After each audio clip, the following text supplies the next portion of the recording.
नमस्कार, DD news पर आप देखना शुरू कर चुके हैं हमारा खास प्रोग्राम। इस वक्त मैं हूं लाल चंद्र सिंह। अगले एक घंटे में हम देखेंगे कुछ ऐसी खबरें जिन पर चर्चा जरूरी है और यह चर्चा हम करेंगे अपने संवाददाताओं और खास मेहमानों के साथ। और आज सबसे पहले हम बात करेंगे कि प्रधानमंत्री नरेंद्र मोदी ने बजट के बाद चौथे वेबिनार में कौन कौन सी बड़ी बातें कही हैं, क्योंकि लगातार प्रधानमंत्री इस तरह के वेबिनार को संबोधित कर रहे हैं। फोकस इस बार इस वेबिनार में क्या रहा, इस पर बताएंगे आपको। इसके बाद आज की खास चर्चा खास मेहमानों के साथ हम करने वाले हैं कि संसद के बजट सत्र के दूसरे चरण की शुरुआत आज से हो गई और बस सदन की शुरुआत होते ही विपक्ष का हंगामा भी शुरू, क्योंकि जिस तरह से विपक्ष अपने मुद्दों पर हंगामा कर रहा है। सबसे पहले क्या कहा, पश्चिम एशिया के हालात पर भारत सरकार का क्या रुख है, विदेश मंत्री ने पूरा जवाब दिया, उसके बावजूद हंगामा।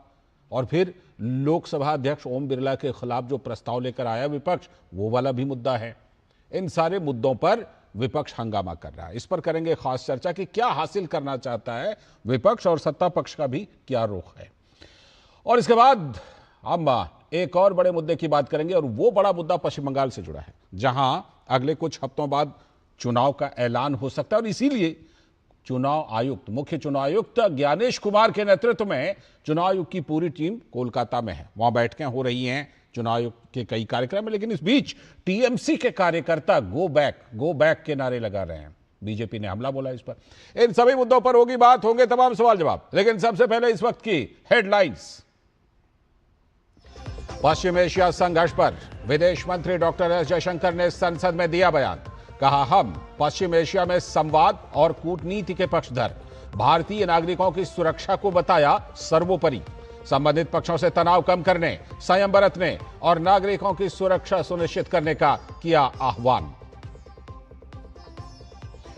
लोकसभा स्पीकर ओम बिरला के खिलाफ अविश्वास प्रस्ताव पर संसद में संग्राम। संसदीय कार्य मंत्री किरेन रिजिजू ने कहा, सरकार चर्चा के लिए है तैयार, लेकिन विपक्ष के हंगामे के कारण लोकसभा की कार्यवाही 3 बजे तक के लिए हुई थी स्थगित। प्रधानमंत्री नरेंद्र मोदी ने नई शिक्षा नीति के तहत शिक्षा के अपग्रेडेशन को बताया जरूरी।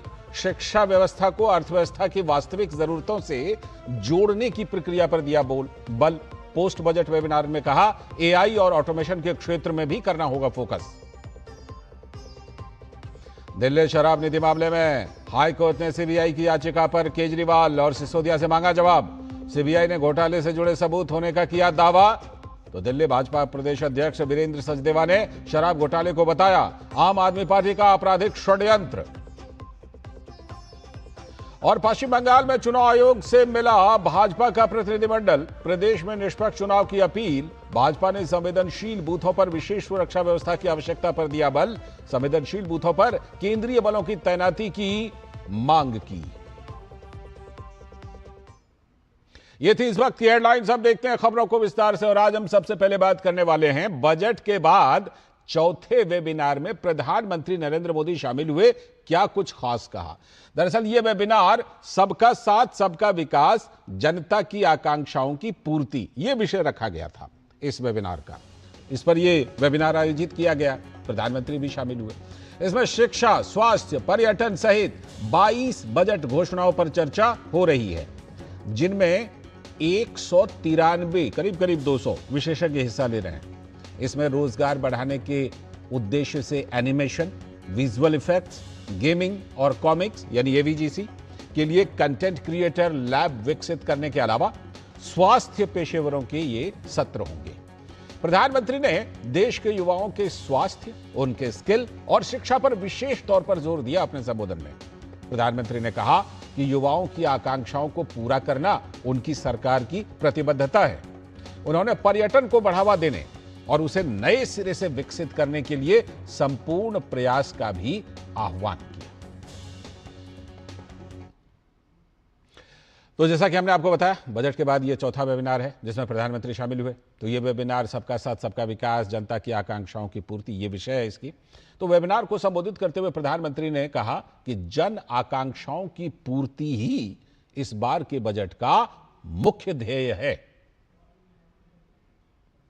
फुलफिलिंग एस्पिरेशंस ऑफ पीपल, यानी जन आकांक्षाओं की पूर्ति, ये केवल एक चर्चा का विषय नहीं है। ये इस बजट का मूल ध्येय है और इस सरकार का संकल्प भी है। इन जन आकांक्षाओं की पूर्ति का बहुत बड़ा माध्यम education, skill, health, tourism, sports, culture ऐसे मूलभूत सेक्टर्स हैं। इसलिए इस वेबिनार में हम इन महत्वपूर्ण आयामों पर चर्चा कर रहे हैं।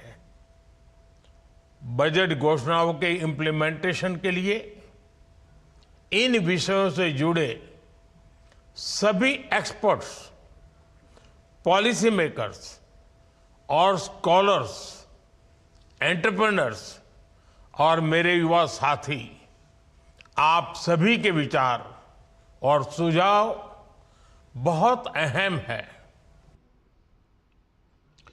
और इस संबोधन में प्रधानमंत्री ने पर्यटन पर विशेष जोर दिया। प्रधानमंत्री ने कहा कि पर्यटन रोजगार में अपनी अहम भूमिका निभाता है।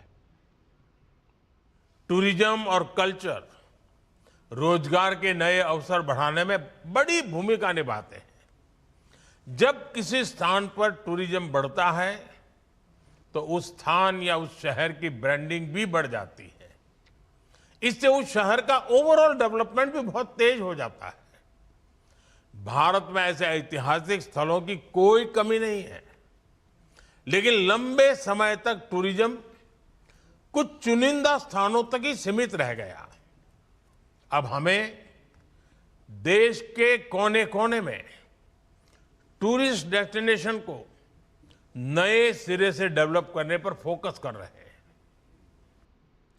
तो ये जो चौथा वेबिनार है, इसमें प्रधानमंत्री ने और क्या क्या बड़ी बातें कही हैं, ये आपको लगातार हमारे टेलीविजन स्क्रीन पर आपके दिखता रहेगा। लेकिन शैलेंद्र मिश्र हमारे संवाददाता, वो भी हमारे साथ इस पर जुड़ गए हैं। शैलेंद्र, दो चीजें जो हम देख रहे हैं कि ज्यादा इस बार के वेबिनार में, चौथे वेबिनार में फोकस है, एक तो स्वास्थ्य, दूसरा पर्यटन, है ना। प्रधानमंत्री ने ये चौथे वेबिनार को संबोधित किया। जाहिर सी बात है, इसके पहले 3 वेबिनार हो चुके हैं। क्या कुछ इस बार के वेबिनार में रहा और पहले के वेबिनार में किन विषयों को लिया गया, और इस बार क्या स्वास्थ्य और पर्यटन मुख्य तौर पर विषय था?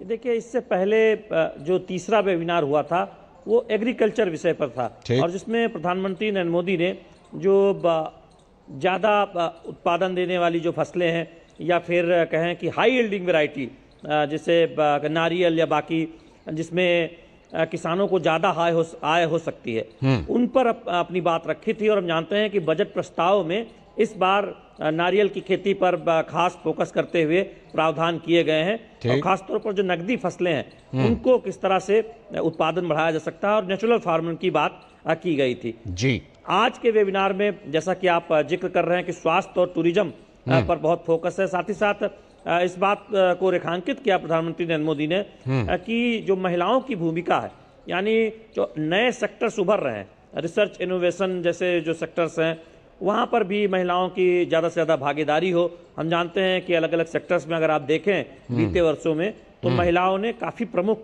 भूमिका निभाई है और वो तेजी से उसकी अगुवाई करती नजर आ रही हैं। तमाम ऐसी नीतियां भी हैं केंद्र सरकार की जो प्रोत्साहन दे रही हैं। तो दरअसल जब देश आगे बढ़ रहा है, अलग अलग सेक्टर्स उभर रहे हैं और कई सेक्टर्स में बड़े बदलाव देखने को मिल रहे हैं, तो कोई वर्ग पीछे ना हो, उस दिशा में ये वेबिनार केंद्रित रहा है। और बहुत महत्वपूर्ण इसलिए है क्योंकि हम जानते हैं कि जो उभरती हुई जो अर्थव्यवस्था में जो नई नई तकनीक या अलग अलग सेक्टर्स में जो बदलाव हो रहे हैं, उसके हिसाब से भारत ने उन नीतियों को अपनाया है। अगर आप शिक्षा नीति को भी देखें तो उसमें ये सुनिश्चित किया गया है कि जो बदलाव हो रहे हैं उसके हिसाब से हमारी जो है शिक्षा वो अपग्रेड हो, जो हमारे नौनिहाल जो भविष्य में निकले वो जॉब मार्केट के लिए स्किल के लिए तैयार हो, और अपग्रेडेशन कैसे हो, अप स्किलिंग जिसे बोलते हैं, उस दिशा में भी बहुत सारे प्रयास हुए हैं। तो दरअसल सरकार ये चाहती है, प्रधानमंत्री नरेंद्र मोदी की अगुवाई में केंद्र सरकार की कोशिश ये है कि जब हम विकसित भारत की तरफ आगे बढ़ रहे हैं 2047 में, तो हर सेक्टर में जो पोटेंशियल हो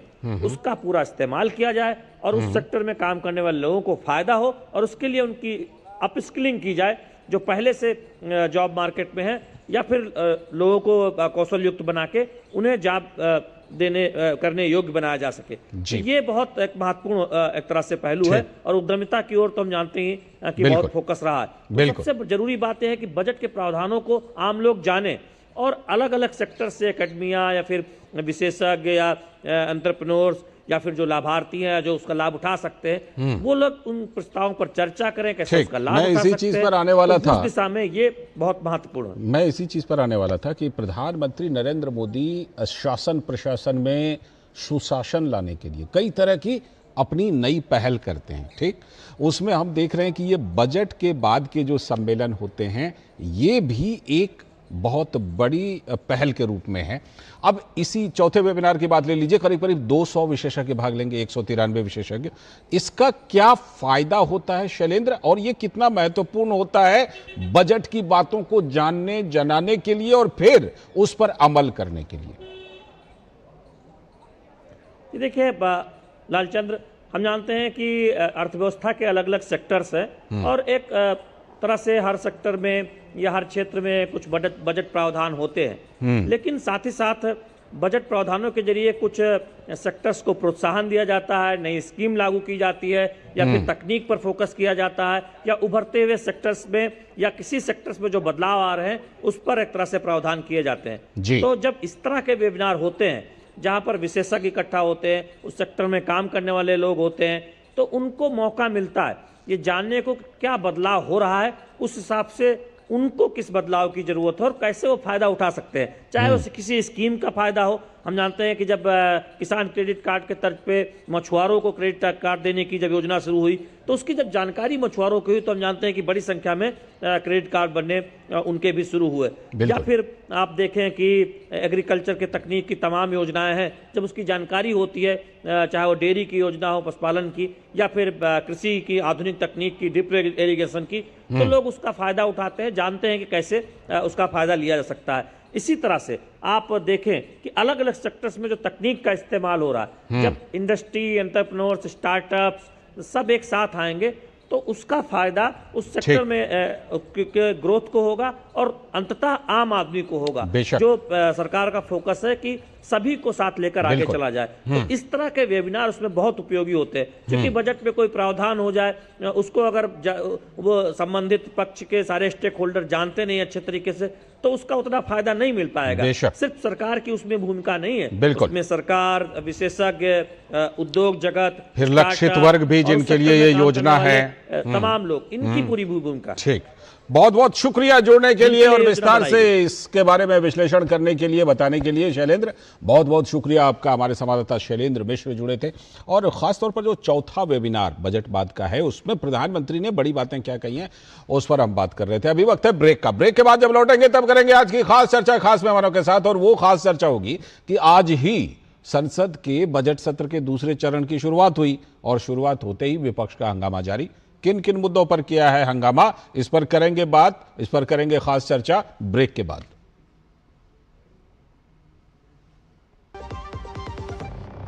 ट्रिंग ट्रिंग। हेलो, मैं तुम्हारे पापा के बचपन का दोस्त चतुर चाचा। प्रणाम चाचा जी। उनसे बेटे 5,000 लिए थे, अभी अभी तुम्हें ट्रांसफर किया है बेटे, पर गलती से 50 चले गए। पेमेंट मैसेज चेक कर लो बेटे, और बाकी 45 मुझे लौटा दो। आपका मैसेज बाद में, पहले अपना बैंक अकाउंट चेक कर लो। अरे मूर्ख ना हूँ मैं। शाबाश। यूपीआई कहता है कोई नकली पेमेंट का मैसेज भेजकर पैसे वापस मांगे तो उसे कहो मैं मूर्ख नहीं।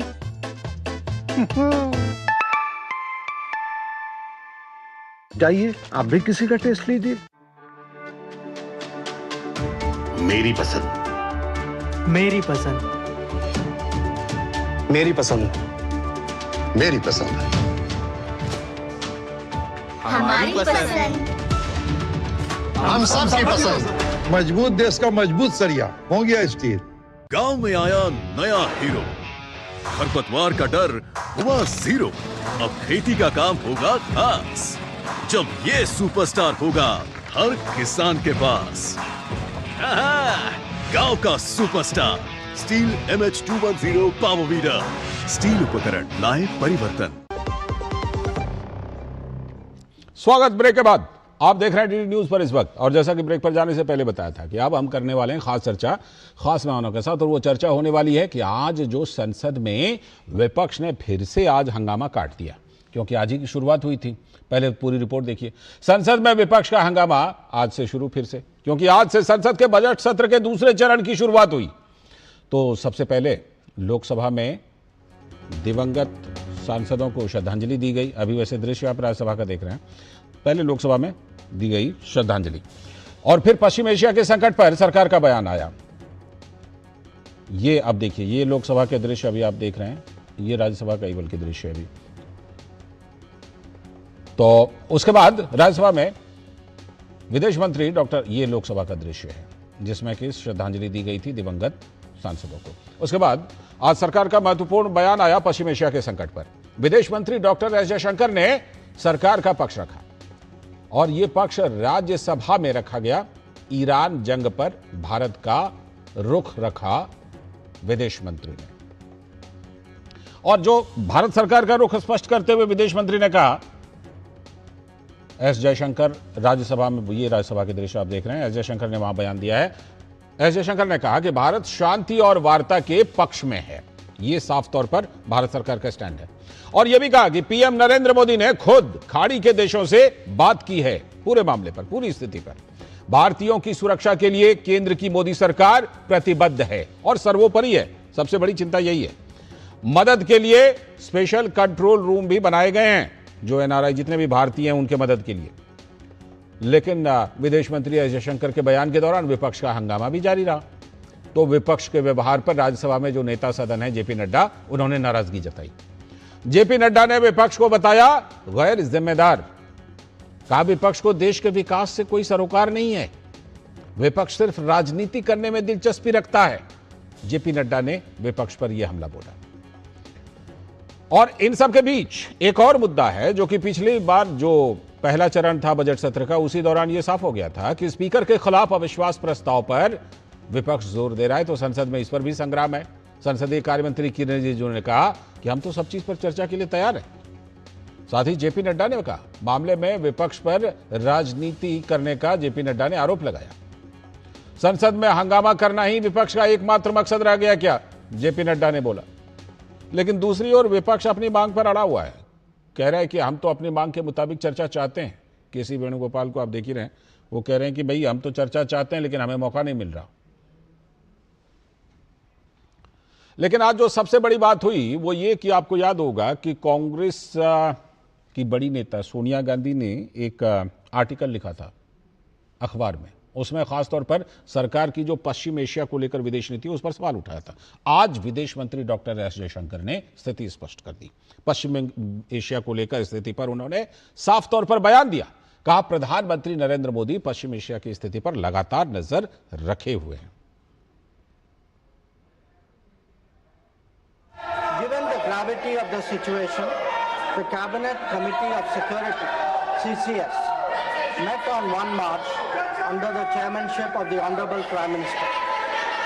It was briefed on the airstrikes in Iran and the subsequent attacks in several Gulf countries. The CCS was concerned over the safety and security of the Indian community in the region. It also focused on the implications for regional security and for economic and commercial activities. It directed all concerned ministries and departments to take appropriate measures to respond to these problems. साथ ही विदेश मंत्री ने कहा कि प्रधानमंत्री नरेंद्र मोदी घटनाक्रम पर बारीकी से नजर रखे हुए हैं और संबंधित मंत्रालय प्रभावी प्रतिक्रिया सुनिश्चित करने के लिए समन्वय भी आपस में कर रहे हैं। प्रधानमंत्री नरेंद्र मोदी ने खुद पश्चिम एशिया के कई नेताओं से बात भी की है। Government maintained close contact with relevant countries.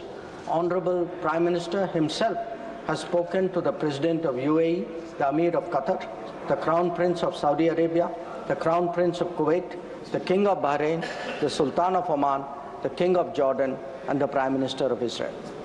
In each case, we received assurances that the well-being of the Indian community would be a priority for the host government. I have similarly been in close touch with my counterparts in these countries. Insofar as the United States is concerned, we have maintained regular contacts through diplomatic channels. पूरा आधिकारिक बयान दे दिया विदेश मंत्री ने, आपने सुनाई, और भी बहुत सारी बातें कही। हमने तो बयान का एक छोटा सा हिस्सा आपको सुनवाया, लेकिन फिर भी विपक्ष को आपत्ति है। कांग्रेस के सांसद केसी वेणुगोपाल ने कहा कि सरकार युद्ध के हालात में भी चुप्पी साधे हुए है।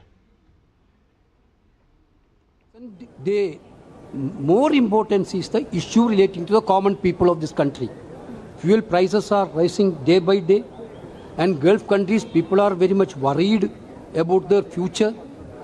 You see that Western countries, how they are doing all this war-like situation, war situation. How the government of India totally silent on this all this situation. तो जवाब दिया राज्यसभा में नेता संजय जेपी नड्डा ने। उन्होंने विपक्ष को आड़े हाथों लिया, कहा विपक्ष की चर्चा से भागने की आदत बहुत पुरानी है। कुछ उदाहरण भी पेश किए और विपक्ष को आईना दिखाया जेपी नड्डा ने। इंटरेस्ट देश में नहीं है, इनका कोई इंटरेस्ट भारत के लोगों के विकास में नहीं है, इनका कोई इंटरेस्ट विकसित भारत में नहीं है, इनका कोई इंटरेस्ट आत्मनिर्भर भारत में नहीं है, इनका कोई इंटरेस्ट देश आगे बढ़े इसमें नहीं है। इनका इंटरेस्ट राजनीति करके अपनी ओछी राजनीति को आगे बढ़ाने का है, जो मोदी जी के नेतृत्व में कभी संभव नहीं होगा। वहीं बैठे रहोगे और घटते चले जाओगे, ये ध्यान में रखें। लेकिन विपक्ष भी लगातार हमलावर है। शिवसेना यूबीटी की सांसद प्रियंका चतुर्वेदी ने कहा कि विदेश नीति सरकार की जो है वो तो खोखली है। विपक्ष ये सवाल जवाब नहीं कर सकता है, वो फॉरेन पॉलिसी खोखली है। फॉरेन पॉलिसी के स्टेटमेंट्स तो हम मिनिस्ट्री ऑफ एक्सटर्नल अफेयर्स की स्पोक्स पर्सन बोल ही रहे हैं। राइजीना डायलॉग में हमने फॉरेन मिनिस्टर को सुना ही है। आज अगर पार्लियामेंट में आप आते हैं और स्टेटमेंट देते हैं तो विपक्ष के भी सवाल जो उनके मन में है उसका जवाब आप देते हैं। एक तरफा बयान दे देना और कहना हमारा काम हो गया, ये दिखाता है कि आपकी पूरी फॉरेन पॉलिसी ही खोखली है, क्योंकि उसी के अनुसार आप कोई भी सवाल जवाब नहीं ले रहे हैं। दिखाता, इसीलिए हमने वॉकआउट किया। तो ये तो हमने आपको बताया कि पश्चिम एशिया की स्थिति पर जो सत्ता पक्ष और विपक्ष आमने सामने। एक और मुद्दा जो चल रहा है वो आप जानते ही हैं कि जो स्पीकर के खिलाफ अविश्वास प्रस्ताव वाला मामला, उस पर भी विपक्ष हमलावर है। लेकिन संसद में ये शुरुआत के साथ ही जो हंगामा, इसकी कितनी पहले से ही इसकी आशंका थी क्या? और विपक्ष जो कह रहा है और सत्ता पक्ष जो कह रहा है, किसकी बात में कितना दम, इसी पर बात करने के लिए हमारे साथ डॉक्टर कौशल कांत मिश्रा जी, भारतीय जनता पार्टी के प्रवक्ता, जुड़ चुके हैं। बहुत बहुत स्वागत कौशल कांत मिश्रा जी। हमारे साथ अजय वर्मा जी, कांग्रेस के नेता। अजय जी स्वागत। साथ में अनंत विजय सर हैं हमारे साथ, वरिष्ठ पत्रकार, जो कि हमें बहुत सारी चीजें समझाएंगी। और अनुज यादव हमारे संवाददाता, जो संसद में इन सब खबरों पर नजर रखे हुए हैं। उनसे पहले मैं सीधे उन्हीं से अपडेट लेता हूं। अनुज, ये जो आज पूरा का पूरा, देखिए आज बजट सत्र के दूसरे चरण की शुरुआत हुई और साथ साथ जिसे कहते हैं ना कि बिल्कुल एकदम साथ साथ हंगामा भी चल रहा था। हंगामे की भी हो गई शुरुआत। एक तो ये विदेश नीति जो पश्चिम एशिया को लेकर है वो भी, और स्पीकर के खिलाफ अविश्वास प्रस्ताव भी। आज का जो हंगामा बरपा, उसमें क्या विदेश नीति प्रमुख रूप से रही? देखिए लालचंद्र, पश्चिम एशिया के मुद्दे को लेकर तो सरकार ने अपना रुख साफ कर दिया, लेकिन सबसे बड़ी बात यह है कि जो हंगामा लगातार कांग्रेस और विपक्षी दल कर रहे हैं, आखिर उनके मुद्दे क्या हैं, ये सबसे बड़ा सवाल है। क्यों? क्योंकि हम तो पिछले बजट के पहले चरण से, जो सत्र का पहला चरण था, तभी से हम इस बात को सुन रहे हैं कि वो लोग सभाध्यक्ष के खिलाफ अविश्वास प्रस्ताव लेकर आएंगे। चलिए, इस बार आप ले भी आए, इस बार सरकार चर्चा भी करने के लिए तैयार है। आज तो उसका समय निश्चित किया गया था, आज तो कार्यसूची के अंदर वो एजेंडा लिस्टेड था, 12 बजे से उस पर चर्चा होनी थी। लेकिन आखिरकार यही एक सबसे बड़ी बात है जो सत्ता पक्ष बार बार इस बात को कहता है कि आखिर इनका एजेंडा क्या है, इनकी सोच क्या है, इनकी मुद्दे क्या है, ये इन्हें खुद नहीं पता है कांग्रेस को और विपक्षी दलों को। आप स्थगन प्रस्ताव ले आए, जिस प्रस्ताव पर आप चर्चा करना चाहते थे उसी पर स्थगन प्रस्ताव ले आए और एक नया प्रस्ताव लेकर आए कि मध्य एशिया मामले को लेकर अब चर्चा शुरू की जाए। सबसे बड़ी बात लालचंद्र ये है कि बिल्कुल आप स्थगन प्रस्ताव जो लोकसभा अध्यक्ष के खिलाफ लाए हैं, ये 2 दिन इसमें चर्चा होनी थी, 7 से 8 घंटे आप पहले इस पर चर्चा कर लेते। और सबसे बड़ी बात यह थी, विपक्ष के पास कितना बड़ा मौका था कि वो दोनों मुद्दों पर सदन के अंदर इस बात को उठा सकते थे।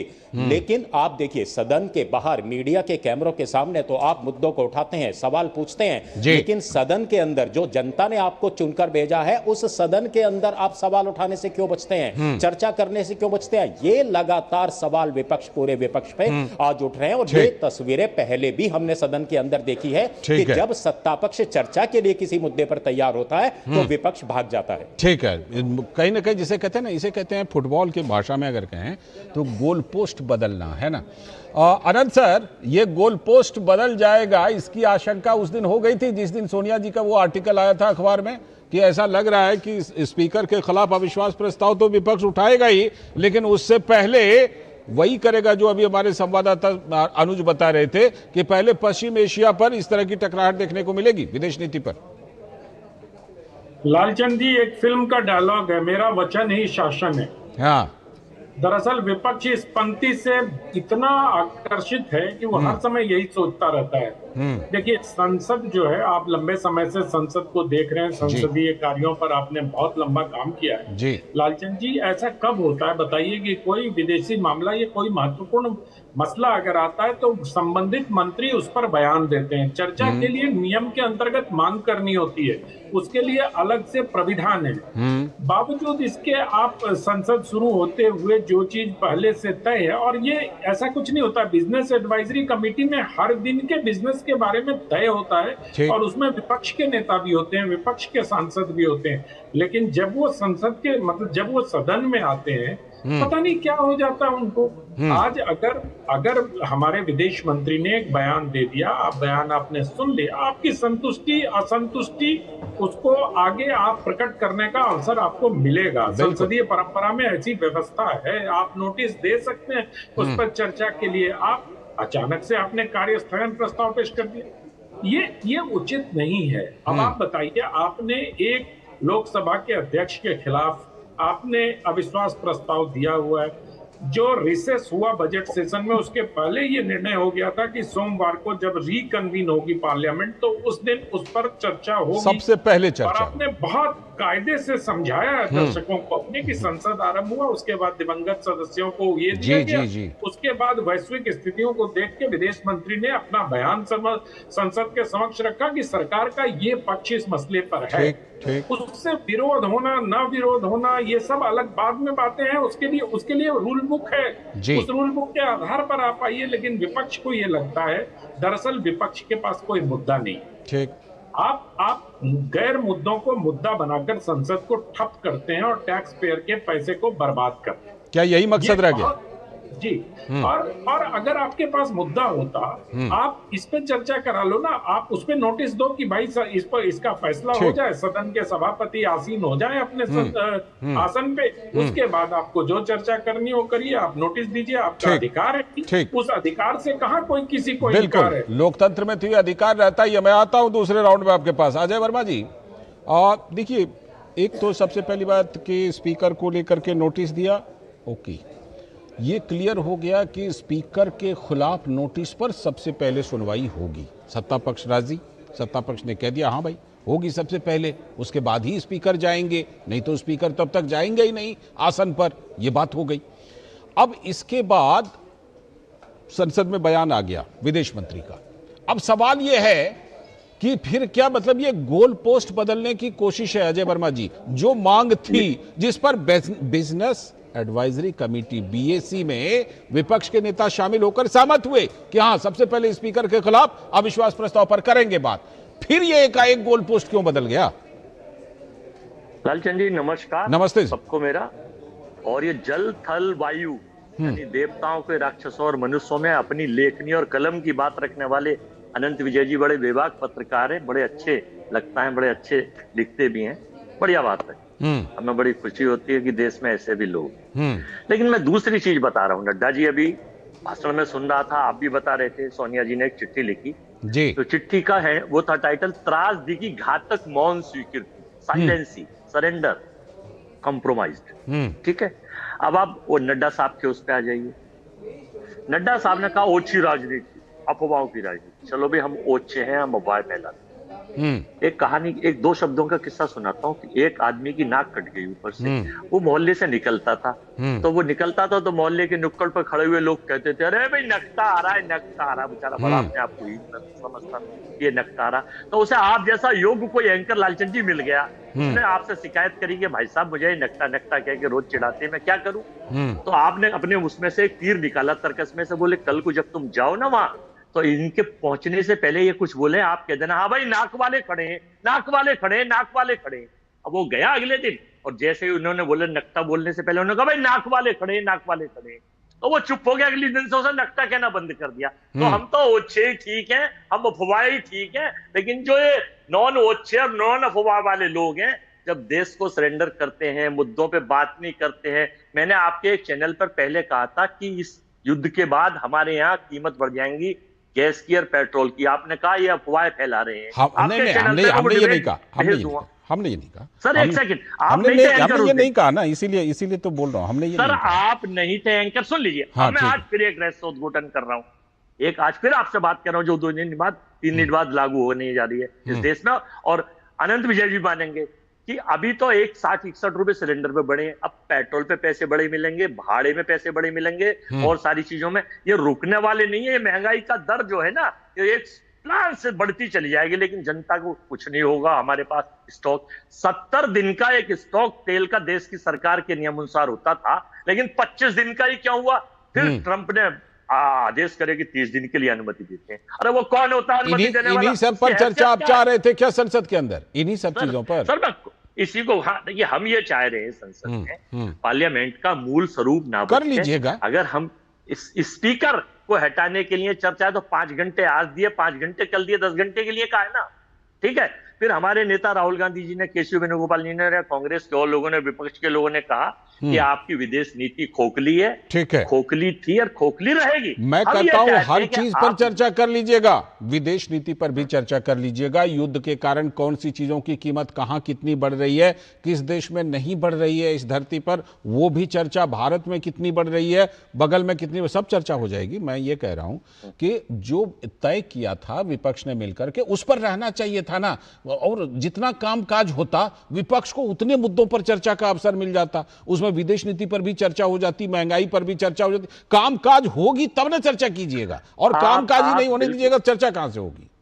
आप बिल्कुल सही कह रहे हैं कि जो मुद्दे थे उस पर ही रहना चाहिए था। सर देश का प्रधानमंत्री एक बड़ा जिम्मेदार है, वो आपके भी हैं मेरे भी हैं, उन्हें हम आदर्श मानते हैं। आप मानते नहीं मानते मुझे नहीं, जब उन्हें हम आदर्श मानते हैं, वो अपना गोल पोस्ट हर चीज में बदलते हैं, तो हम सब लोग उनका अनुकरण करते हैं। अच्छा मतलब अगर वो गलत है तो हम भी गलत है। आप ये मतलब अपने गोल पोस्ट बदलने को ये कहकर जस्टिफाई कर रहे हैं कि भाई वो करते हैं और हम पीछे पीछे करते हैं, ये कह रहे हैं? सर अगर वो गलत है तो हम भी गलत है और वो सही है। अब आप कौशलकांत मिश्रा जी, कौशलकांत मिश्रा जी की एंट्री। सर कौशल जी आप आइए, लेकिन पहले आनंद जी, आनंद सर 10 सेकंड दीजिए। हाँ बिल्कुल, बोलिए सर, बोलिए। मैं सिर्फ अजय जी का बहुत धन्यवाद करता हूं कि एक तो उन्होंने मेरी प्रशंसा की, उसके लिए धन्यवाद। और सर जल थल और वायु तीनों चीजों की जगह पर आपके असर की बात कही उन्होंने। हाँ। और दूसरा लालचंद जी, अजय जी की बेबाकी को सलाम है कि उन्होंने ये कहा कि कांग्रेस पार्टी प्रधानमंत्री का अनुसरण करती है, गोल पोस्ट चेंज करके। अब किसी चीज में करती हो वो तो बात की बात है, बस इतना कहना था। डॉक्टर कौशलकांत मिश्रा जी आइए, डॉक्टर कौशलकांत मिश्रा जी बोले। डॉक्टर कौशलकांत मिश्रा जी बताइए, वो कह रहे हैं कि भाई देखिए ठीक है चर्चा तो हो रही है, लेकिन हमें चर्चा चाहिए महंगाई पर, हमें चर्चा चाहिए तेल की आपूर्ति पर, हमें चर्चा चाहिए विदेश नीति पर, और सब चीज पर हमें चर्चा चाहिए, और गोल पोस्ट हम क्यों ना बदलें जब सरकार खुद बदलती है। तो लालचंद जी और बाकी सारे पैनलिस्ट और स्पेशली अजय वर्मा जी को नमस्कार के साथ बात करता हूं, उम्मीद करूंगा कि सुनी जाएगी। पहली चीज तो ये, एक तो फैक्ट चेक करके इनको अजय जी को क्लियर कर दीजिए कि 25 दिन का तेल नहीं, 6 से 8 हफ्ते के तेल का बैकअप है भारत देश में। तो ये जो नेशनल चैनल पे बैठ करके अफवाह उड़ा रहे हैं राहुल गांधी जी की तरह, वो गलत है, इसको करेक्ट किया जाए। कांग्रेस के तरफ से बोलने वाले अजय वर्मा जी ने गलत स्टेटमेंट दिया है। दूसरी चीज, एक प्रोसीजर से चलती है पार्लियामेंट, और उस प्रोसीजर में आपके यानी विपक्ष के ही अनुरोध पर एक बिजनेस का सेटअप किया गया था, एक बने था सिस्टम की पहले किस मुद्दे पे बात होगी, फिर अचानक सुबह मुद्दे को बदल करके नए मुद्दे को लाने की बात की जाएगी तो ये इंदिरा जी और सोनिया जी की किचन कैबिनेट तो है नहीं कि जब चाहेंगे तब बदल देंगे और जो चाहेंगे वो सुनेंगे। अब तो संसद नियम कानून से चलेगी, सिस्टम से चलेगी, जो संवैधानिक व्यवस्था है उससे चलेगी। अब कांग्रेस, राहुल गांधी या उनके साथ तो अब इंडी गठबंधन वाले भी नहीं है, वो भी पूरी तरह से उनके साथ नहीं, आधे लोग तो उनको जा चुके हैं छोड़ करके, क्योंकि हर इश्यू पे तो डिस्प्यूट पैदा कर देते हैं। मुद्दे की बात यह है कि आज जब वैश्विक क्राइसिस चल रही है, इतना बड़ा इंटरनेशनल विवाद चल रहा है, उस पर जो देश को क्लैरिटी देनी चाहिए थी कि भारतवर्ष के लिए भारत के नागरिक सबसे प्राथमिक हैं और उनकी सेफ्टी सिक्योरिटी करके लाना वो सबसे बड़ी जिम्मेदारी है जी। आज जो जयशंकर जी ने किया और कहा, उसमें एक बहुत बड़ी चीज पढ़ने को जो मुझे मिली, मेरे लिए भी नई थी, कि ईरान के अंदर जो सिटीजन थे उनको एक नहीं 4 बार एडवाइजरी दी गई थी। पहली 5 जनवरी 2026, फिर 14 जनवरी को, फिर 14 फरवरी को। ठीक है, 14 फरवरी को स्ट्रॉन्ग एडवाइजरी दी गई, तो उसके बाद 23 फरवरी को एडवाइजरी दी गई थी। इतना क्लियर कट एस्टिमेट कि क्या प्रॉब्लम हो सकती है फ्यूचर में अपने नागरिकों को बताया जा रहा था। बहुत सारे लोग आ भी गए। इसके अलावा उनकी आपत्ति है वो दूसरी चीज पर है। उनकी आपत्ति ये है कि भाई क्यों नहीं बोला, ये था ना, ये थी ना आपत्ति उनकी कि भाई उस संकट पर सरकार ने कुछ क्यों नहीं पहले बोला, ये आपत्ति थी। और दूसरी आपत्ति जो अखबार में लेख लिख करके कहा था कि भाई उनके जो खामेनेई की मौत पर कुछ बोला नहीं, ये आपत्ति थी। अब जाकर उसमें ये जोड़ा है कि भाई तेल संकट है, महंगाई है, ये सब, ये उनकी आपत्ति है। लालचंद जी देखिए, जब संसद में बोलने का मतलब है ना, संसद में बयान देने के लिए आज का दिन था, बजट सेशन का सेकंड पार्ट था, उसमें शुरुआत में ही स्टेटमेंट दे दिया गया। पर कांग्रेस और राहुल गांधी जी तो पहले से ही डिसाइड करके आए थे कि हम संसद नहीं चल। क्योंकि वो तो चाहते ना, उन्हें फोटो ऑप चाहिए, सारा कैमरा उनको अपने ऊपर चाहिए, वो जो बोले वो पूरा मीडिया कवर करे। ये मीडिया की लालसा और जो छपने की, छपास एक वर्ड आप लोग यूज करते हैं, वो छपास का जो वर्ड है वो राहुल गांधी पे एकदम फिट बैठता, वो हमेशा छपते रहना चाहते हैं। आप कह रहे हैं विपक्ष छपास हो गया इसीलिए इस तरह का डिसरप्शन कर रहा है। और क्या कहा जा सकता? कोई रीजनेबल और कोई वैल्यूएबल इनपुट हो तो बात हो। वैल्यूएबल इनपुट हो सकता था जयशंकर जी का जो स्टेटमेंट आया था, आपने जो पहले बिजनेस में रखा था, पीएससी का जो सीक्वेंस था उसमें रखते, उसके बाद अपनी बात रखते। अजय जी कुछ काउंटर करना चाह रहे हैं? संसद तो खुली हुई थी ना। ठीक, अजय जी काउंटर कीजिए, क्या कहना चाह रहे हैं अजय जी? देखिए, कौशल जी हैं भाई, सरकार का पक्ष रखेंगे ही रखेंगे। ये जिस दिन युद्ध से हुआ था, एक गूगल पे मैं इनको एक लिंक भेज दूंगा और उसे पढ़ लेंगे कि 70 दिन का सरकार की पॉलिसी, लेकिन 25 दिन का बचा था। 30 दिन की ये अनुमति आपके डैडी ने आपको दे दी। आप ही कहते हैं, हम नहीं कहते, हम तो उसे कुछ समझते नहीं, उसकी हैसियत नहीं। ट्रम्प कौन होता है? ये गलत। हम 140 करोड़ के लोग। सुन लीजिए, किसी का कैसे डैडी हो सकता है? सुन लीजिए, टीवी पे बैठ के झूठ ना बोले, बार बार बोलो, जोर से बोलो, झूठ बोलो, क्योंकि मैं शायद नॉन बायोलॉजिकल, ये नॉन बायोलॉजिकल की टीम के शिष्य। भाई मैं आपके बीच में नहीं बोला था, सुन लीजिए, ये नॉन बायोलॉजिकल के शिष्य है। शमशाद मिश्रा जी कह रहे हैं कि दीजिए सोर्स, वो जो 70 दिन वाली बात आप कह रहे थे। इनका काम ये है लालचंद जी कि इनको हर चीज को छुपाना, ढकना, बोलना। आप उसका उजागर कर दीजिए ना सोर्स देकर के। सर 25 दिन का सोर्स बचा हुआ, ये कहाँ से आप लाए? हाँ, ये पूछ रहे हैं। आपका ही सोर्स है, सरकार का ही सोर्स है भाई साहब। बताइए ना, 30 दिन की क्यों अनुमति ली गई? बताइए, अरे लिंक बताइए ना, मंत्रालय बताइए ना, प्रेस रिलीज बताइए ना, कुछ तो बताइए। अरे कुछ तो दे दीजिए, जो भेज रहा हूँ लालचंद जी, कुछ दे दीजिए जो आपकी बात को मजबूती दे पाए, वाले को बोलिए ना, आपकी बात को साबित कर पाए। कुछ दीजिए, कोई लिंक भेज दीजिए। आप इसे टैली कर लीजिए मेरे फैक्ट को भैया कौशल जी। अरे मैं गलत बोल रहा हूँ तो मुझे गलत मेरे पास साबित जो कर दीजिए। इन्फॉर्मेशन वो मैं बता रहा हूँ, मेरे पास सरकारी इन्फॉर्मेशन और मैं ऑफिशियली क्लेम कर रहा हूँ। अरे भाई आप ऑफिशियली कागज दिखा दो ना, आप मुझे सोर्स दिखा दीजिए, आप सोर्स दिखा दीजिए। नहीं, सोर्स का डिमांड तो जायज है ना। आप अगर कुछ कह रहे हैं उसके पक्ष में, उसको साबित करने के लिए सोर्स मांग रहे हैं, वो वाला दे दीजिए, वो तो जायज है। मैंने अगर कुछ कहा है तो सरकार से ही तो सवाल होंगे या अपोजिशन से होंगे। सरकार उसका पक्ष दिखा दे, मैं गलत हूं मैं मान लूंगा, सॉरी बोल दूंगा। अच्छा, जिम्मेदारी आप कह रहे हैं, कि मैंने जो कहा उसको साबित करने की मेरी जिम्मेदारी नहीं। अब वो अगर मैंने गलत कहा है तो अब सरकार साबित करे कि ये गलत है, ये कह रहे हैं। मैं सॉरी बोल दूंगा। ये राहुल गांधी वाले सब लोग आ गए क्या? नहीं, ये सुन लीजिए, अब आप कुछ राहुल ठीक है, मैं अपने संवाददाता शैलेंद्र का रुख करता हूं। शैलेंद्र को लाइए। शैलेंद्र, माफ कीजिएगा, अनुज हमारे साथ जुड़े हुए। मुझे पहली स्टोरी में शैलेंद्र थे ना, तो अभी अनुज जुड़े हुए। अनुज जरा बताइए, ये जो पूरा का पूरा हुआ, बिजनेस एडवाइजरी कमेटी में हो गया था फैसला कि करना है स्पीकर के अविश्वास पर, ठीक? ये फिर एकाएक कैसे ये स्ट्रेटजी बदली कि नहीं अब जो पश्चिम एशिया पर करना है हंगामा? ये कब हुआ, कैसे हुआ, कौन कौन इसमें शामिल रहे इस रणनीति में? देखिए लालचंद्र, सबसे दिलचस्प बात क्या है, इसको आप देखिए। दिलचस्प बात यह है कि विपक्ष उन्हीं अध्यक्ष के खिलाफ अविश्वास प्रस्ताव लाता है जिन अध्यक्ष ने इस बात को माना कि ठीक है लाने दीजिए, इसी पर हम चर्चा करेंगे। और दूसरी तरफ आप ये देखिए कि इनका आरोप क्या है अविश्वास प्रस्ताव लाने का। इनका आरोप है कि अध्यक्ष विपक्ष को बोलने का मौका नहीं देते सदन में, उनकी आवाज को दबा दिया जाता है। और आज चर्चा किस बात पर हो रही है? विपक्ष कह रहा हम नहीं बोलेंगे इस मुद्दे पर, हम नहीं बात करेंगे उस मुद्दे पर। अरे वो तो बोलने का पूरा मौका दे रहे हैं। चलिए दूसरे मुद्दे पे आ जाते हैं। दूसरा मुद्दा ये कहते हैं कि पश्चिम एशिया पर चर्चा करेंगे, इस मुद्दे पर नहीं करेंगे। चलिए पश्चिम एशिया के मुद्दे पर तो देश के विदेश मंत्री जवाब दे रहे थे, कम से कम उसे तो सुन लेते। विदेश मंत्री ने क्या बोला नहीं बोला, आप उससे इत्तेफाक रखते हैं नहीं रखते हैं, ये तो सुनने के बाद ही उसका आपको जवाब देना था। इस चर्चा में तो हिस्सा ले लेते, वो तो इस चर्चा में भी हिस्सा नहीं लिए। तो यही तो सवाल बार बार उठ रहा है विपक्ष के ऊपर, आखिर वो चाहते क्या है? अगर राजनीति भी करना चाहते हैं, बिल्कुल उन्हें अधिकार है, उन्हें हक है, लेकिन राजनीति भी तो मुद्दों की होनी चाहिए लालचंद्र। ठीक है, बिल्कुल आप सही कर रहे हैं, सही कर रहे हैं आप बिल्कुल। अनंत विजय सर, एक बात पर यहां पर जो दोनों प्रवक्ताओं के बीच पेंच फंसी कि आखिर कितने दिनों का स्टॉक तेल का है, इसमें मुझे जहां तक जानकारी है कि जो भी स्थिति बने उसके लिए सरकार ने मिनिस्टर्स का एक ग्रुप बना दिया है कि भारत में स्थिति का आकलन करके उसके हिसाब से तेल की आपूर्ति हो, तुरंत नजर रखा जाए, उसके लिए एक ग्रुप बना दिया मिनिस्टर्स का, जिसमें कि पेट्रोलियम मिनिस्टर, विदेश मंत्री, सब लोग इसमें शामिल हैं। अब जरा ये बताइए कि जिस बात पर दोनों प्रवक्ताओं के बीच ये बात हुई कि नहीं 70 दिन की 25 दिन की कितना दिन की 6 हफ्ता, इस मामले में अभी तक की स्थिति क्या है भारत की? क्योंकि ये तो दिखाई पड़ रही है कि हाँ ठीक है कि एलपीजी के दाम में 60 रुपए, शायद 60 रुपए की बढ़ोतरी हुई है, लेकिन पेट्रोल और डीजल के दाम अभी वहीं के वहीं हैं भारत में। जबकि पड़ोसी देश पाकिस्तान में देखिए क्या हो रहा है, गोली तक चल गई पेट्रोल पंप पर। अनंत सर।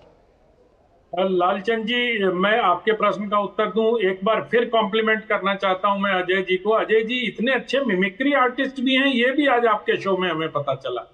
इतना अच्छा शेर भी सुनाते हैं अजय जी, कई बार ना बढ़िया बढ़िया शेर भी सुनाते हैं, वो मैं कभी सुनवा दूंगा आपको। अभी फिलहाल इसीलिए तो हम सब लोग अजय जी को बहुत पसंद करते हैं। खैर, दूसरी बात, जो अभी तेल के स्टॉक को लेकर बात हो रही है, उसके में लालचंद जी हमें ये समझना पड़ेगा कि स्टॉक का मतलब क्या होता है। ठीक, स्टॉक का मतलब होता है कि भारत में जितना आपके मतलब जमीन के अंदर, जमीन के बाहर, इन ट्रांजिट, पाइपलाइन में और क्या कहते हैं वो रिफाइनरीज में स्टोर है। इसके अलावा जो आपने खरीद लिया और जो ट्रांजिट में है, that is also counted as a reserve for the country. यानी जहां से आना है, अगर वहां के बंदरगाह को वो छोड़ चुका है तो छोड़ चुका है, ठीक है, तो वो आप उसको आप मान के चलो कि वो आपका स्टॉक माना जाता है। ये इंटरनेशनल नॉर्म है, ये भारत का बनाया हुआ नहीं है, ठीक है। इसी के आधार पर इसकी गणना होती है। और मेरी जानकारी के हिसाब से अभी भारत के पास लगभग 62 दिनों का स्टॉक है, इन सारे आधार को मानने के बाद। और ये पेट्रोलियम मिनिस्टर हरदीप पुरी जी ने स्पष्ट रूप से ये संकेत दिए। अब हमारे पास कोई कारण नहीं है, या तो हम अमेरिका पे विश्वास कर लें, जैसा आमतौर पर अजय जी की पार्टी करती है कि अमेरिका ने कहा कि 11 जहाज गिरा दिए तो 11 जहाज गिरा दिए। ठीक है अजय जी, जो अभी 62 दिन कह रहे हैं आनंद सर, और 8 हफ्ते शायद बोला था कौशल कांत मिश्रा जी ने, ये दोनों लगभग मैच करता है, 8 हफ्ते और 62 दिन। आपके 25 दिन का सोर्स बार बार मांग रहे हैं, आपके बारे में कह रहे हैं कि 25 दिन का सोर्स तो दीजिए कि ये डेटा कहां से है, बताइए। मैं बताता, देखिए लालचंद जी, आप बहुत ही सुंदर आप लालचंद स्क्वायर है, स्क्वायर मतलब 2।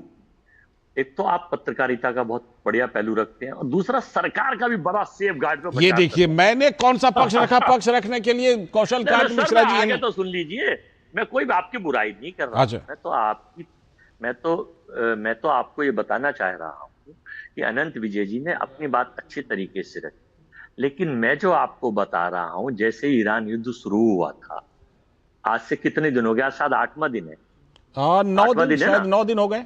कितने दिन? 9 दिन। हाँ 9 दिन पहले का सोर्स आज से डेट घटा के डालिए, आपके पास केवल, मेरे पास वो मैंने अभी ढूंढा था, वो लिंक नहीं मिला, थोड़ा टाइम लगेगा, मैं फिर भेजूंगा, दोबारा फिर बैठेंगे 6 बजे भी मैं वो कह रहे हैं लिंक दे देंगे, कौशल जी कह रहे हैं लिंक अभी मिला नहीं लेकिन दे देंगे। और मैं कोई झूठ बोलूंगा तो मेरी नकली कलई खुल जाएगी कल तक। वो 25 दिन का ही आपके पास रजिस्टर था, 70 दिन का ये जो कहा स्टॉक कहाँ होता है वो। अच्छा खाली इतना बता दीजिए कि ये जो 25 दिन वाली आप बात कर, अजय जी ये जो 25 दिन वाली बात कह रहे हैं, मान लिया अभी लिंक नहीं मिल रहा, खाली ये बता दीजिए किसके हवाले से कह रहे हैं, क्योंकि अनंत सर ने कहा कि पेट्रोलियम मंत्री हरदीप सिंह पुरी ने ये कहा, ठीक है, और भी जहां जहां से जिसके हवाले से जिसकी बात आ रही है वो कह रहे हैं 62 दिन का। ये 25 दिन वाला किनके हवाले से आप कह रहे हैं? देश की सरकार की महत्वपूर्ण एजेंसी और देश के सरकार के पेट्रोलियम मंत्रालय के विभाग के अनुसार ही मैं खुलेआम आपको कोट कर रहा हूं, कह रहा हूं, बता रहा हूं। कौशल जी इनकार कर रहे हैं, बोलिए कौशल जी। ये अफवाह, अरे मैं इनको इनकार करने दीजिए थोड़ी देर के लिए, इन्हें अपनी पर्स रखना है, मैं उसी का कोट कर रहा हूं। मैं आप देखिए, मैं पब्लिक का आदमी, पब्लिक ग्रीवेंस में रहता हूं, सड़क पे रहता हूं, मैं अगर आज झूठ बोलूंगा तो मैं मोदी जी की तरह कल को मुझे भी लोग कहेंगे शायद नॉन बायोलॉजिकल। इसी के लिए शायद अभी आपको बहुत बढ़िया आर्टिस्ट बता रहे थे मेरी माता ने मुझे जन्म दिया है, अब मुझे लगता है मैं शायद नॉन बायोलॉजिकल। हाँ कुछ दिखा रहे हैं क्या कौशल कांत जी, कुछ दिखा रहे हैं क्या? देवताओं के भी राजा ये देखिए कौशल, आपने तो लिंक नहीं दिया, कौशल कांत जी कुछ प्रेस रिलीज दिखा रहे हैं।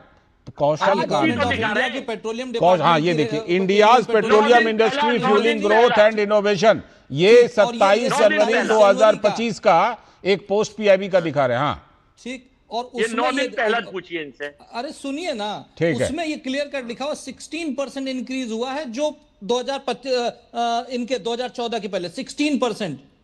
अरे सर इंक्रीज की बात नहीं हो रही, बात मुझे लगता है हम लोगों ने पेट्रोलियम स्टॉक पर ज्यादा कर ली। विपक्ष के हंगामे पर हम चर्चा कर रहे हैं, विपक्ष के हंगामे पर फटाफट जल्दी सुन लीजिए जरा, दूसरी तो सुन लीजिए। हाँ। हंगामे और संसद और पार्लियामेंट का देखिए, सरकार पार्लियामेंट चलाना देश की सरकार का दायित्व है। कौशल जी कह रहे हैं हम तो हंगामा करेंगे, सरकार का दायित्व है चलाने का। तो चलिए, कम से कम मैं बहुत खुश हूं कि अजय वर्मा जी ने ये मान लिया कि विपक्ष तो हंगामा ही करेगा, सरकार की मजबूरी है। शुक्रिया फिलहाल, शुक्रिया, लेकिन मैं तो ये कहूंगा अजय जी, मैं तो ये कहूंगा कि अगर संसद चले ना, संसद चले तभी तो सारी चीजों के लिए मौका भी मिले। महंगाई का भी मुद्दा उठाइए, तेल का भी मुद्दा उठाइए, सब उठाइए। शुक्रिया फिलहाल, अनुज बहुत बहुत शुक्रिया, आनंद सर बहुत बहुत शुक्रिया, अजय जी शुक्रिया, और साथ में कौशल कांत जी बहुत बहुत शुक्रिया इस चर्चा में हिस्सा लेने के लिए। इस वक्त में अभी वक्त है ब्रेक का। ब्रेक के बाद जब लौटेंगे तो बात करेंगे एक और बड़ी खबर की, और वो बड़ी खबर है पश्चिम बंगाल से, जहां पर कि चुनाव आयोग की पूरी टीम दौरे पर है, क्योंकि वहां विधानसभा चुनाव है। ब्रेक के बाद LIC युवा प्रोफेशनल्स के लिए लाए हैं नवजीवन श्री। करें नियमित प्रीमियम का भुगतान, जीवन बीमा का आनंद लें, प्राप्त करें प्रीमियम के प्रतिशत पर गारंटीकृत एडिशंस, अपने वित्तीय लक्ष्यों के अनुरूप मैच्योरिटी पर गारंटीकृत धनराशि पाएं। मौजूदा पॉलिसी धारकों के लिए आकर्षक अतिरिक्त लाभ आज ही खरीदें। जब धरती चीर कर निकलता है लोहे का पत्थर और मिलता है मोंगिया के जोश से, फिर तपता है, पिघलता है और बनता है फौलाद। अब होता है सरिया सारी खूबियों के साथ। मोंगिया स्टील, मजबूत देश का मजबूत सरिया। गांव में आया नया हीरो, खरपतवार का डर हुआ जीरो, अब खेती का काम होगा खास। जब ये सुपरस्टार होगा हर किसान के पास, गांव का superstar steel MH210 power weeder, steel उपकरण लाए परिवर्तन। स्वागत ब्रेक के बाद, आप देख रहे हैं इस वक्त, और अब हम बात करने वाले हैं पश्चिम बंगाल में जो मुख्य चुनाव आयुक्त ज्ञानेश कुमार और उनकी पूरी टीम का दौरा है, उस पर बात करते हैं। केंद्रीय मुख्य चुनाव आयुक्त ज्ञानेश कुमार अपनी टीम के साथ पश्चिम बंगाल के दौरे पर हैं। राज्य में आगामी विधानसभा चुनाव की तैयारियों का पूरा जायजा ले रहे हैं। इस दौरे का मुख्य उद्देश्य राज्य में निष्पक्ष और शांतिपूर्ण मतदान को सुनिश्चित करना, साथ में सुरक्षा और प्रशासनिक तैयारियों की जमीनी समीक्षा करना है। निर्वाचन आयोग की पूरी टीम की आज कोलकाता में कई उच्च स्तरीय बैठकें हैं। आयोग की विभिन्न राजनीतिक दलों, जो भी पार्टियां TMC, BJP, कांग्रेस, वामपंथी, सबके साथ सभी प्रतिनिधियों से सिलसिलेवार मुलाकातों का कार्यक्रम है। हर दल को अपनी बात रखने के लिए 10-10 मिनट का समय मोटे तौर पर दिया गया है। और इससे पहले कल ही ज्ञानेश कुमार पहुंच गए थे मुख्य चुनाव आयुक्त, तो उन्होंने मुख्य निर्वाचन अधिकारी मनोज अग्रवाल के साथ कल शाम बैठक की थी और कल शाम ये बैठक हो चुकी है। लेकिन हुआ क्या कि टीएमसी के कुछ कार्यकर्ता जो हैं वो मुख्य चुनाव आयुक्त के खिलाफ प्रदर्शन पर सड़कों पर उतरे हुए हैं। और इस बीच ये देखिए गो बैक वाले पोस्टर आप देख रहे हैं, गो बैक के नारे लगा रहे हैं। तो बीजेपी ने मुख्यमंत्री ममता बनर्जी पर और टीएमसी पर हमला बोला। चुनाव आयोग को सहयोग ना करने का आरोप लगाया। भाजपा नेता दिलीप घोष ने ममता सरकार पर बड़ा आरोप लगाया और कहा कि क्या सिर्फ मुख्यमंत्री धरना देने के लिए हैं क्या, और ये भी कटाक्ष किया कि मई के बाद तो फिर स्थायी रूप से धरना पर ही बैठना पड़ेगा, देते रहेंगी धरना।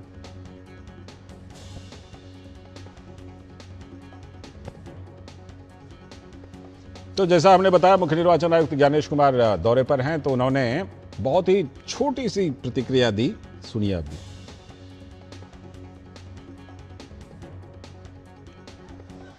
सभी भाई बहनों को मेरा नमस्कार। काली मां सबइन को भालो रखे। जय भारत, जय हिंद। आपने ये छोटी सी प्रतिक्रिया सुनी क्योंकि वो काली मंदिर में दर्शन करने के लिए भी गए थे। तो टीएमसी के नेता और पश्चिम बंगाल में मंत्री फिरहाद हकीम ने कहा कि एसआईआर प्रोसेस में एक भी बांग्लादेशी रोहिंग्या मिला तो नहीं। बीजेपी ने कहा जो घुसपैठिया और रोहिंग्या, इतना दिन का प्रोसेस में आपको एक भी घुसपैठिया नहीं मिला, एक भी रोहिंग्या नहीं मिला, मगर आपने लाखों आदमी को वेदना दिया, उनको लाइन में खड़ा किया, कई आदमी का मौत हो गया। इसका दायित्व तो आपका है, आपसे ये भूल हो गया, कहिए। तो भाजपा ने ममता सरकार पर पश्चिम बंगाल दौरे पर आई चुनाव आयोग की टीम का सहयोग ना करने का आरोप लगाया। भाजपा के नेता दिलीप घोष ने कहा कि ममता बनर्जी को मई के बाद ये कटाक्ष किया कि वो फिर धरने पर ही तो बैठना है क्योंकि विपक्ष में आ जाएंगी। कमीशन जो काम कर रहा है, बंगाल में जल्दी से जल्दी चुनाव हो और वोटर लिस्ट फेयर हो जाए, जल्दी तैयार हो जाए, इसके लिए। लेकिन ममता बनर्जी और उनकी सरकार, उनके कर्मचारियों का लगातार असहयोग के कारण ये लंबित हुआ है और आज भी वो चेष्टा कर रही है। उसी समय 850 जो ऑफिसर मांगे थे चुनाव कमीशन, अगर मिल जाता तो ये सारा वेरिफिकेशन जो 60-70 लाख बाकी है हो जाता, और फिर बाहर से 200 मजिस्ट्रेट को मंगाना पड़ा। बंगाल में क्या है, पैसा आएगा दिल्ली से, चुनाव होगा तो आधा सामरिक बाहिनी आएगी या दूसरे प्रदेश से पुलिस आके यहाँ कानून व्यवस्था संभालेगा। और अभी देखिए मजिस्ट्रेट नहीं है, कर्मचारी नहीं है, दूसरे प्रदेश से ला करके एसआईआर को पूरा किया जा रहा है। तो ममता बनर्जी किस बात के लिए है, खाली धरना देने के लिए? मुझे लगता है कि मई के बाद तो परमानेंटली धरना देना पड़ेगा। सीधे जुड़ते हैं अपने संवाददाता प्रसेनजीत बख्शी से, क्योंकि वहां पर बहुत कुछ हलचल है। प्रसेनजीत दा, गो बैक के नारों के बीच कई तरह की बैठकें, चुनाव आयोग की कई बैठकें, कई अहम बैठकें, और इस बीच में सारी समीक्षा बैठकें, क्या कुछ आज विशेष कार्यक्रम है और क्या आज की बैठकों से बहुत कुछ क्लियर हो जाएगा? कितने चरण में चुनाव, क्योंकि सुना है कि बीजेपी ने 3 चरणों में चुनाव की मांग की है। हाँ बिल्कुल, देखिए पहले तो सारे जो 8 पंजीकृत राजनीतिक दल है इन सब से बैठक कर लिए हैं और अभी जो लॉ एंड ऑर्डर से जुड़े हुए लोग हैं, बाकी जो एडमिनिस्ट्रेशन मतलब चुनावी एडमिनिस्ट्रेशन से जुड़े हुए लोग हैं, एसआईआर से जुड़े हुए लोग हैं, ये सब लोगों के साथ अफसरों के साथ बारी बारी में जो फुल बेंच है उनका बैठक जारी है। और जो खास तौर से एसआईआर से जुड़े हुए लोग हैं, इनके साथ काफी बैठक में काफी नाराजगी जो फुल बेंच है उनको दिखाना तो पहले से ही था, हमें पता था, क्योंकि इन लोगों ने जिस तरह से तृणमूल कांग्रेस और सरकार के दबाव में आके गलत काम किए हैं, तो ये गलत काम के कारण अपने अफसरों से मतलब ईसीआई की तरफ से डांट पड़ना तो जायज था, इसीलिए डांट तो पड़ा ही है उनके ऊपर। और बाकी जो बाद में डीजी, सीपी और बाकी जो नोडल एजेंसीज है जैसे सीआरपीएफ, एसएसबी, ये सब के साथ भी जो लॉ एंड ऑर्डर के बारे में बैठक है उसके बारे में चर्चा किया जाएगा। उसके बाद फैसला किया जाएगा कि कितने चरण में चुनाव किया जाए। लेकिन इस बीच में दादा ये जो गो बैक का नारा है इसको उसी तरह से देखा जाए कि एसआईआर को लेकर के जो टीएमसी लगातार अभियान चला रही है और चुनाव आयोग के खिलाफ, उसी सिलसिले की अगली कड़ी कि go back, Gyanesh Kumar go back, उसी सिलसिले में, ताकि ये विधानसभा चुनाव तक किसी न किसी तरह टीएमसी और ममता बनर्जी इस मुद्दे को जिंदा रखना चाहती हैं। बिल्कुल, देखिए ये इसका कोई इम्पैक्ट ना गणेश कुमार के ऊपर होने का है, ना इस पूरे सिलसिले के ऊपर होने का है। ये एक्चुअली टीएमसी अपना प्रेजेंस दिखाने के लिए आप जैसे मुझे सवाल पूछ रहे हैं, तो मतलब इसका एक इम्पैक्ट हो गया। तो एक पॉइंट अगर जिसको कहते हैं तो एक पॉइंट बढ़ गया है ना। तो इसके अलावा पूरे सिलसिले में ना चुनाव में, ना चुनाव प्रक्रिया में, ना इस 2 दिन की बैठक में इसका कोई असर होने का नहीं है। आप मुझे सवाल पूछ लिया, मैं उसमें 2 शब्द खर्चा कर लिया, थोड़ी सी चर्चा हो गई है ना, यही कामयाबी मानी जाए।